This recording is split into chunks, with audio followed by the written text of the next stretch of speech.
Leaflet নিয়ে পত্র বিলি করছে, এই বিষয়ে কিছু বলবেন? এটা কি আইনের এটা আচরণবিধি লঙ্ঘন?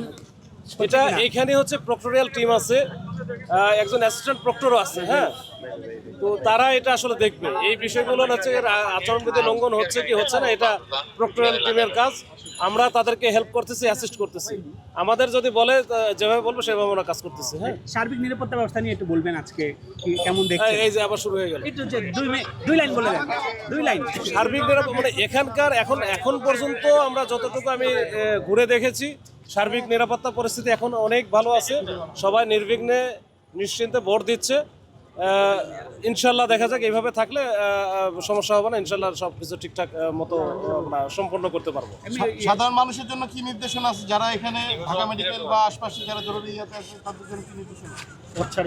সাধারণ মানুষ যারা তাদের আসলে যারা এই রেগুলারই যে ঢাকা ইউনিভার্সিটিকে হয়তো ব্যবহার করে তারা বিভিন্ন জায়গায় যাতায়াত করতো, তাদের জন্য আজকে আসলে একটু ঝামেলা হবে। তারা একটু কষ্টভোগ করবে, এখন কিছু করার নাই। এখন যেহেতু আজকে একটা দিন তাদেরকে একটু কষ্ট করতে হবে, এরপরে কাল থেকে তো তারা আবার স্বাভাবিকভাবে কাজ করতে পারবে। ঢাকা মেডিকেলের যারা সেবা নিতে আসে তাদের জন্য কি বলবেন? দুপাশ দিয়ে তো খোলা আছে। আমাদের সব দিক দিয়ে খোলা আছে। এটা ঢাকা মেডিকেল সারা ঢাকায় যে কোনো দিক দিয়ে যাইতে পারবে, জাস্ট খালি ঢাকা ইউনিভার্সিটির ভিতর দিয়ে না গেলেই হয়। এটা আসলে নিরাপত্তার স্বার্থে এটা করা হয়েছে। ডাক্তারদের জন্য সেমনি বিষয়টা? এটা সবার জন্য। একেবারে ইমার্জেন্সি হলে সেক্ষেত্রে তো আমরা দিচ্ছি। একেবারে ইমার্জেন্সি দেখা গেল যে যারা অনেকে আছে যাদের কার্ড নাই বা তারা ঢোকার জন্য চেষ্টা করতেছে, তো তাদের বিষয়ে কি বলবেন? না, যারা কার্ড নাই তারা ঢোকার চেষ্টা করে তো ঢুকতে দেবো না।